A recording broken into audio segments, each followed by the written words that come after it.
సఖీ సపరివార శబ్దపత్రిక. తలలో నరాలు గుంజుతున్నట్టై తెలివొచ్చిందామెకి. తలకి ఉన్న కట్టును తడిమి చూసుకుంది.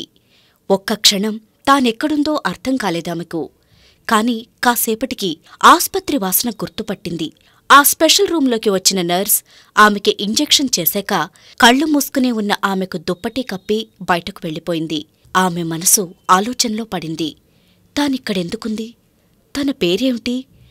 తన పేరు అవంతి. అవును, అవంతి. తనకి అమ్మ, నాన్న, 2 చెల్లెళ్ళు, తమ్ముళ్ళు. తను రాజమండ్రి కాలేజీలో చదివింది. తనకి ఒక్కటే ధ్యేయం, చక్కగా చదువుకోవాలి, మంచి ఉద్యోగం చెయ్యాలి, ప్రజాసేవ చెయ్యాలి. స్వామి వివేకానంద తన ఆదర్శం. లక్ష్యాన్ని, సాధనను ఏకం చెయ్యండి. మీరు ఏ పని చేసినా ఆ పని తప్ప మరేదీ యోచించకండి. ఆ పనిని ఒక ఆరాధనగా, ఉన్నతమైన ఆరాధనగా ఆ సమయంలో మీ జీవితం యావత్తూ దానికి అంకితం చేసి చేయండి అన్నారాయన. పేదరికంలో ఉన్న తన కుటుంబాన్ని ఆదుకోవాలి. చెల్లెళ్ళు, తమ్ముళ్లను బాగా చదివించాలి. నాన్న ప్రైవేట్ కంపెనీలో గుమస్తా. జీతం చాలేది కాదు. తను పిల్లలకు ట్యూషన్లు చెప్పి తన ఫీజు తనే కట్టుకునేది. నాన్న అసమర్థత మీద కోపం వచ్చేది. స్తోమత లేనప్పుడు అంతమంది పిల్లల్ని ఎందుకు కనాలి? చిత్రంగా తను జర్నలిజం వైపు ఆకర్షితురాలైంది. మధ్యలో చిన్న చిన్న ఉద్యోగాలు చేసినా అక్కడ చిన్న ఉద్యోగులకు జరుగుతున్న అన్యాయాలను తను ప్రతిఘటించడంతో త్వరలోనే అవి ఊడాయి. తర్వాత తక్కువ జీతమైన ఓ చిన్న పత్రికలో చేరింది. తనకీ ఓ ఉద్యోగం అవసరం మరి. అది నేస్తం అని ఓ మహిళ ఆధ్వర్యంలో నడుస్తున్న స్త్రీల ప్రయోజనాలను కాపాడే పత్రిక. ఎడిటర్ కస్తూరిబాయిగారు ఎంతో ఉన్నతమైన వ్యక్తిత్వం ఉన్న మనిషి. ఆవిడికి కష్టపడి నిజాయితీగా వ్యవహరించేవాళ్లు కావాలి. తన పట్ల ఆవిడికెందుకో నమ్మకం, అభిమానం కలిగాయి. ఆవిడ తనకప్పగించిన కేసులన్నీ ఎంతో శ్రమపడి సాధించి చక్కని రిపోర్టులిచ్చేది. ఆవిడ వాటికి మెరుగులు దిద్దేది. ఆవిడికి భాషమీద మంచి పట్టుండేది. తను ఏవైనా చిన్న పొరపాట్లు చేసినా మృదువుగానే వాటిని చక్కదిద్దేది తప్ప తక్కిన ఉద్యోగాలలోలాగా పరుషమైన పదజాలం ఆవిడ నోటివెంట ఎప్పుడూ వినిపించేది కాదు. తన విషయంలోనే కాదు, అక్కడ ప్రెస్లో పనిచేసే వారందరి పట్ల ఆవిడ ప్రవర్తన అలాగే ఉండేది. ఒక్కొక్కప్పుడు ఆవిడికి తమకీ కూడా బెదిరింపులొచ్చేవి. కాని ఆవిడ ధైర్యం చూస్తే ఆశ్చర్యం కలిగేది. కస్తూరిబాయిగారు ఒక్కటే చెప్పేది, మనిషికి మరణం అనేది ఒక్కసారే ఉంటుంది. పిరికిగా క్షణక్షణం చస్తూ బ్రతకడం కంటే సమాజానికి ఉపయోగపడే నిజాన్ని వెలువరించే కర్తవ్య దీక్షలో అది మనల్ని వరిస్తే విచారించాల్సిందేముంది? పైకి తమతో అలా అన్నా వృత్తిలో ఎలాంటి జాగ్రత్తలతో మెలగాలో చెప్పడమే కాదు, తమ రక్షణకు కూడా కన్నతల్లిలా అంతే జాగ్రత్తలు తీసుకునేవారామే. ఎక్కువగా వరకట్నం కేసులు తనకప్పగించేవారు.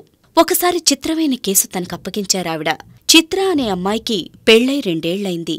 ఆమె ఓసారి పుట్టింటికి వెళ్లి తిరిగి అత్తింట్లోకి అడుగుపెడుతుంటే, నీకి ఇంట్లో స్థానం లేదు, నీకెప్పుడో విడాకులిచ్చేశాను, నేను మళ్లీ పెళ్లి చేసుకుంటున్నాను, నువ్వు ఎవరితో అక్రమ సంబంధం పెట్టుకున్నావో వాళ్లతోనే ఉండిపో అని భర్త, అతనికి వత్తాసు పలికిన అత్తా, మామ ఆమెను గెంటేశారు. ఆమె కోర్టును ఆశ్రయించింది.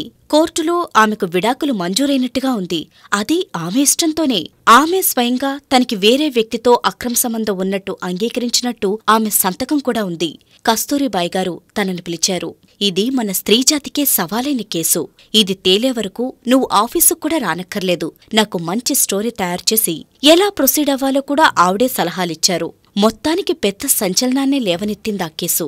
మహిళా సంఘాల వాళ్లు కూడా చిత్రకు బాసటగా నిలిచారు. ఆ కేసు వివరాలు, కేసు వెనుక నిజాలను తెలుసుకునేందుకు తను ఎంతమంది వ్యక్తులను కలుసుకుందో లెక్కేలేదు. కొన్నిసార్లు సులువుగానే సమాచారం దొరికేది, ఒక్కోసారి అనుమానంగా చూసేవారు. అతి కష్టం మీదగాని వివరాలు దొరికేవి కాదు. కేసు పూర్వాపరాలు తెలుసుకునేందుకు వెళ్లినప్పుడు ఎన్నో నిజాలు వెలుగులోకొచ్చాయి. ఒకానొక స్థితిలో చిత్ర మామగారు ఈ కేసును పేపర్లో రాకుండా నీరు కార్చేస్తే 1,00,000 రూపాయలిస్తాను అన్నాడు.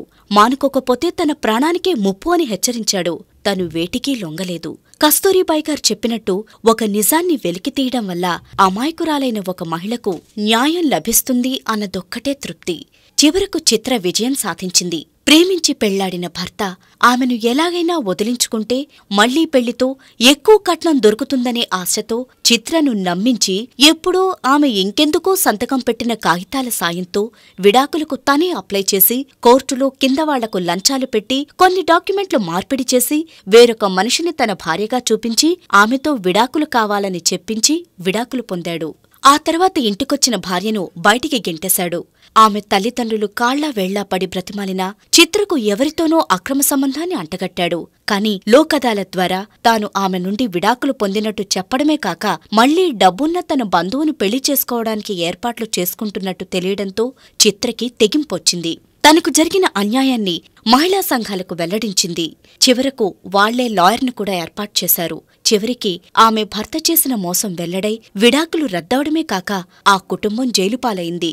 చిత్ర విజయం స్త్రీజాతి విజయం. స్త్రీ తను నమ్మినవాడి కోసం ప్రాణాలైనా ఇస్తుంది. కాని అమాయకత్వంతో అన్యాయాన్ని మాత్రం సహించదు అని నిరూపించింది చిత్ర కేసు.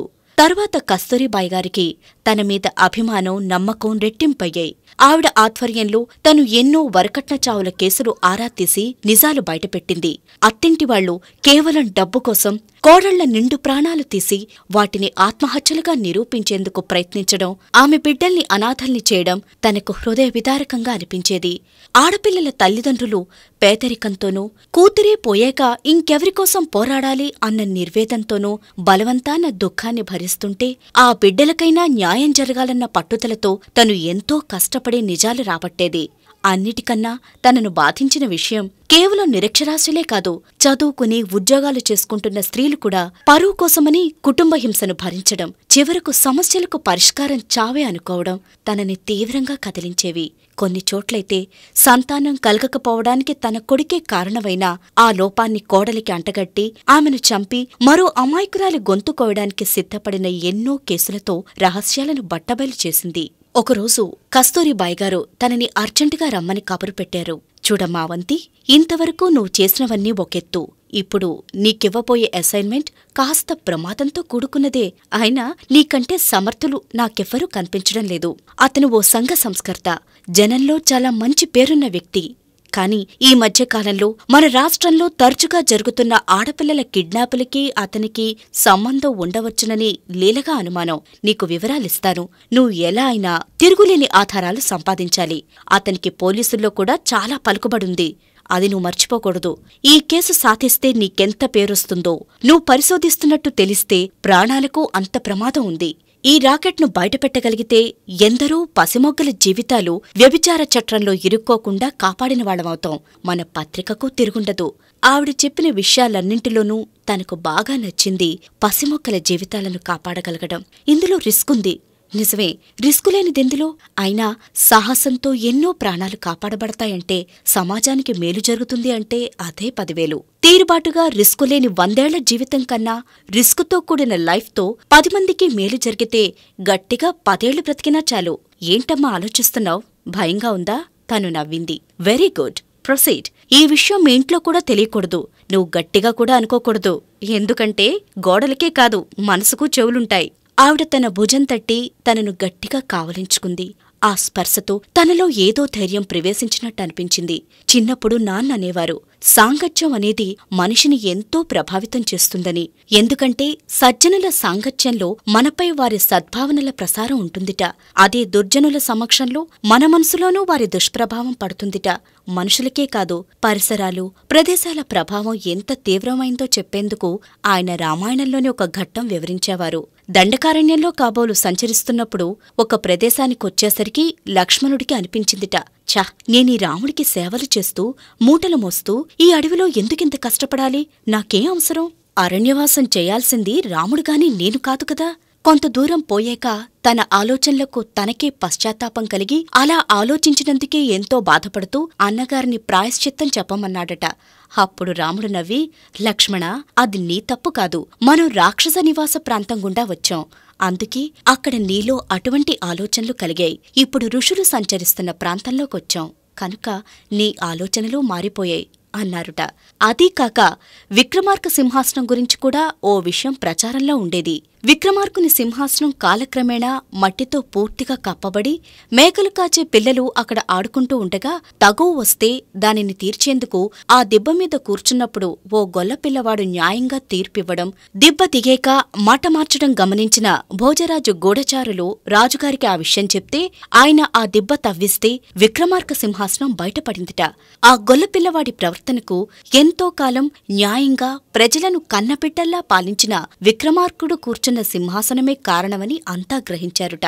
కస్తూరిబాయి గారి జీవితమే త్యాగమయం, సాహసాల పర్వం. ఆమె భర్త నారాయణరావు గారు స్వాతంత్ర్య పోరాట సమయంలో పెట్టిన పత్రికది. ఆయన ఆ పత్రిక మనుగడ కోసం తన ఆస్తిని హారతి కర్పూరంలా కరిగించారు. స్వాతంత్ర్యం తర్వాత కూడా ఎన్నో నిజాలను నిర్భయంగా వెలికితీసేందుకే, సమాజ హితానికే తన సర్వస్వాన్ని వెచ్చించారు. చివరకు చనిపోతూ కూడా సంతానం లేని ఆయన ఒక పసిబిడ్డను అప్పగించినట్టే ఆ పత్రికను భార్యకు అప్పగించి ఎట్టి పరిస్థితుల్లోనూ పత్రికను ఆపవద్దని చెప్పారట. అందుకే అవసరం పడినప్పుడు ఆవిడ తన నగలన్నిటినీ కూడా అమ్మేసి పత్రికను నెట్టుకొచ్చారట తప్ప ఎవ్వరినీ పస్తులుంచలేదట. నిజాలు నిర్భయంగా బయటపెట్టే పత్రికాధిపతిగా ఆమెకి ఏవో బెదిరింపులు వస్తూనే ఉండేవట. ఓసారి ఓ పార్టీవాళ్లు కక్షతో పత్రిక కాపీలన్నీ ధ్వంసం చేస్తే పనివాళ్లతో పాటు ఆవిడ స్వయంగా కంపోజ్ చేసి 2 గంటలు ఆలస్యంగా పత్రికని వెలువరించారట. ప్రెస్లో పనిచేసే పాతవాళ్లు ఓసారి ఈ విషయాలన్నీ చెప్పారు. ఆ విషయం ఆవినడిగితే ఆవిడ నవ్వేశారు.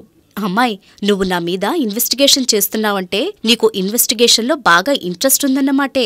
ఉండు, నీకు అలాంటి కేసులే అప్పచెప్తాను. ఈ పత్రికే కాదు, మీరు నా బిడ్డలే మరి. అటువంటి వ్యక్తి దగ్గర పనిచేస్తున్నప్పుడు ఆవిడ సాహసం, ధైర్యం తనలోనూ ప్రవేశించాల్సిందే. పైకి సర్వసాధారణంగా గృహిణిలా కనిపించే కస్తూరిబాయి గారు ఆ వ్యక్తికి సంబంధించిన చాలా వివరాలే సేకరించారంటే ఎంతో ఆశ్చర్యం కలిగింది. ఆ వ్యక్తి శివనాథ్ బాబా అంటే తను నమ్మలేకపోయింది. కాని అతి కష్టం మీద ఎవరికీ అనుమానం రాకుండా చాలా వివరాలే తెలుసుకోగలిగింది. అది అతని ఆశ్రమంలో భక్తురాలిగా చేరి తనకు తెలిసిన విషయాలు వారం రోజులకోసారి ఎంతో కష్టం మీద ఎవరికీ అనుమానం రాకుండా ఆవిడికి తెలియజేసేది. ఎందుకంటే పైకి అది ఆశ్రమంలో ఉన్నా అందరిమీద వాళ్లకు తెలియకుండానే శిష్యుల నిఘా ఉండేది. ఇక చివరి మజిలీ కలకత్తా. బాబాయే స్వయంగా 2 10 ఏళ్ల ఆడపిల్లల్ని వాళ్ల తల్లిదండ్రులకు అప్పగించే పని తనకు అప్పగిస్తూ వాళ్ల తల్లిదండ్రులు కలకత్తా ఆశ్రమంలో కలుస్తారని చెప్పారు. బంగారు, ఈ బిడ్డలిద్దరికీ స్వస్థత కలిగించమని వీరిని 6 నెలల క్రితం వీళ్ల అమ్మా నాన్న మన కలకత్తాలోని ఆశ్రమంలో వదిలి వెళ్లారు. వీరికిప్పుడు పూర్తిగా నయమైంది. బిడ్డల్ని అప్పగించాక అక్కడి ఆశ్రమంలో నీకో పని అప్పగించబడుతుంది. అది పూర్తి చేశాక మా సన్నిధికి వద్దూగాని అన్నారు బాబా. ఆ పిల్లలైతే బెంగాలీ పిల్లలా లేరు. పైగా వాళ్లు జబ్బుపడినట్టు బాబా చెప్పినా ఏదో మత్తుమందు తిన్నవాళ్లలా జోగుతూ ఉన్నారు. కస్తూరిబాయి గారి అనుమానం నిజమే కావచ్చు. వీళ్లను ఎక్కడ్నుంచో ఎత్తుకువచ్చి మరెక్కడో అమ్మే ప్రయత్నమన్నమాట. బాబాకి తనమీద బాగా నమ్మకం కలిగి ఈ పని తనకప్పగించి ఉండాలి. రైల్లో ఆ పిల్లలు నిద్రపోతూనే ఉన్నారు. కలకత్తాలో దిగగానే ఆశ్రమానికి తీసుకువెళ్లడానికి ఓ కారొచ్చింది. ఆశ్రమంలోని వాళ్లకి ఆ పిల్లల్ని అప్పగించాక ఆ మర్నాడు వాళ్ల తల్లిదండ్రులు వస్తారని ఎదురుచూసింది. కాని ఎవ్వరూ రాలేదు.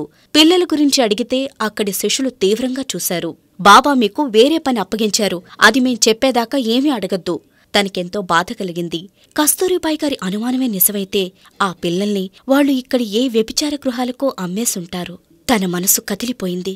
10 ఏళ్ల అపంశుభం తెలియని పిల్లలు వాళ్లని ఏ మాయ చేసి ఎత్తుకొచ్చారో, అసలు ఇప్పుడు వాళ్ళకి తల్లిదండ్రులు గుర్తున్నారో లేదో, ఆ తల్లిదండ్రులు తమ పిల్లల కోసం అమాయకంగా ఎక్కడెక్కడ వెతుకుతున్నారో. తను రైలు నుంచి వీళ్లను తప్పించేస్తే పోయేదేమో. అలా తప్పించేస్తే మొత్తం రాకెట్ తప్పించుకుంటుంది. ఇలా ఇంకెందరు పిల్లల్ని ఎక్కడెక్కడ దాచారో తెలుసుకునే అవకాశం తప్పిపోతుంది. అదీకాక ఈ పిల్లల తల్లిదండ్రులు అని చెప్పబడుతున్న వాళ్ల ద్వారా ఏమైనా విషయాలు తెలుస్తాయని కూడా ఆశించింది. కాని వాళ్లు చాలా తెలివైన వాళ్లని, తనను అనుమానించారని, తన పని పట్టబోతున్నారని తనకు తెలిసింది కాదు. ఆ రోజు రాత్రి 10 గంటలకు తను అక్కడి ఆశ్రమంలో సంచరిస్తూ ఉంటే వెనక నుండి నవ్వు వినపడింది. ఓ స్వామీజీలా ఉన్న వ్యక్తి, ఏమిటి శోధిస్తున్నావు తల్లీ? నిన్ను మావాళ్లు శోధిస్తారు. రేపటి నుండి ప్రతి విటుడు నిన్ను అణువణువునా శోధిస్తూనే ఉంటాడు. గురువుగారికి నీమీద అనుమానం కలిగి నిన్ను మా దగ్గరకు పంపించారు, నిన్ను అమ్మి సొమ్ము చేసుకోమని. ఆ పసిమొగ్గల కంటే నీలాంటి అరమగ్గిన జాంపండే రుచి. 4 వైపుల నుండి కాషాయ బట్టలు కట్టుకున్న వ్యక్తులు చుట్టుముడుతున్నారు. తను ఒక్క క్షణం ఆలోచించింది. ప్రమాదంలో ఇరుక్కున్నట్టు గ్రహించింది. అంతే, మెరుపు వేగంతో ప్రహారీ వైపుకు పరిగెత్తింది. తనకు తప్పించుకునే అవకాశం భగవంతుడు కల్పిస్తే మళ్లీ తన గురువు కస్తూరిబాయి గారిని కలుసుకోగలుగుతుంది. లేకపోయినా ఎందరో పసివారి జీవితాలను కాలరాచిన వీళ్ల గుట్టును రట్టు చేసే ఫిల్ములు, కాగితాలు తనెలాగో పోస్ట్ చేసింది. అవి 2 రోజుల్లో కస్తూరిబాయి గారికి అందుతాయి. కాని ఈలోగా వాళ్లు జాగ్రత్తపడి తప్పించుకుంటే ఈ అన్యాయం ఇలాగే కొనసాగుతుంది. ఎందరో సమితులు కాక తప్పదు. తను ప్రహారీ దూకిందనే అనుకుంది. కాని తలపై బలమైన దెబ్బ పడింది. రెప్పలు మూసుకుపోయేంతలో వెనుతిరిగి చూస్తే ఆశ్రమం తగలబడిపోతోంది. ఆక్రందనలు తన చెవి సోకుతున్నాయి. తనను ఎవరో భుజాన వేసుకున్నారు. అంతే. ఆ తరువాత ఇవాళ ఉదయమే కళ్ళు తెరిచింది. తనకి స్పృహ లేకుండా ఎన్ని రోజులుందో అర్థం కావడం లేదు. ప్రసన్నవదనంతో గదిలోకి వస్తున్న కస్తూరిబాయిగారిని చూసి వర్తమానంలోకొచ్చింది అవంతి. అవంతి, నీ తెగింపు వల్ల ఎందరో పసివాళ్లకు జీవనదానం జరిగిందమ్మా. ప్రభుత్వం నీకు సాహస అవార్డు ప్రకటించింది. అదృష్టవశాత్తు నువ్వు నీకు సాయంగా నేను పంపిన మనవాళ్ల చేతుల్లో పడ్డావు. నువ్వు పంపిన ఫిల్ముల సమాచారంతో బాబాను అరెస్ట్ చేశారు. గ్రెగరీ మోర్కన్ చెప్పినట్టు ప్రతి మనిషి నీలా ఒక ఆదర్శాన్ని, జయాన్ని ఏర్పరచుకుని దానికోసమే జీవిస్తుంటే సమాజానికి మేలు జరుగుతుంది. మన హృదయ వైశాల్యమూ పెరుగుతుంది. ఎలాంటి వారికైనా అనుభవమే జీవితంలో ఉత్తమ గురువు. ఏ శాఖలో పనిచేసే ఉద్యోగులైనా తమ వృత్తిని దైవంగా భావించినప్పుడే వారు నీలా నిర్భయంగా, ధైర్యంగా, ఆత్మవిశ్వాసంతో విజయాలు సాధిస్తారు. ఆప్యాయంగా తన తల నిమురుతున్న కస్తూరిబాయిగారిని చూసి అవంతి కళ్లల్లో ఆనంద బాష్పాలు నిలిచాయి. ఆమె మనసులో వివేకానందుని విశ్వదర్శనమై ఒక మహాసంకల్పానికి నాంది జరిగింది. దేశభక్తి అంటే ఏమిటి? ఒక అంధ విశ్వాసం కాదు, ఉద్వేగాల ఉప్పెన కాదు. దేశ ప్రజలకు సేవ చేయాలనే మహా ఉత్సుకతే నిజానికి దేశభక్తి. నూతన యుగపు మహోన్నత కాంతి సమాజమంతటా ప్రసరించాలంటే, నూతన సమాజం వికసించాలంటే అది యువత చేతిలోనే ఉంది అన్న స్వామి వివేకానంద మార్గంలో పయనిస్తే ఈ నూతన యుగపు ఉషోదయాన్ని చూడడం తథ్యం. సఖి సపరివార శబ్దపత్రిక లైక్ చేయండి, షేర్ చేయండి. మా యూట్యూబ్ ఛానల్ ని ఈ రోజే సబ్స్క్రైబ్ చేయండి. మా లేటెస్ట్ నోటిఫికేషన్స్ కోసం బెల్ ఐకాన్ ను క్లిక్ చేయడం మాత్రం మర్చిపోకండి.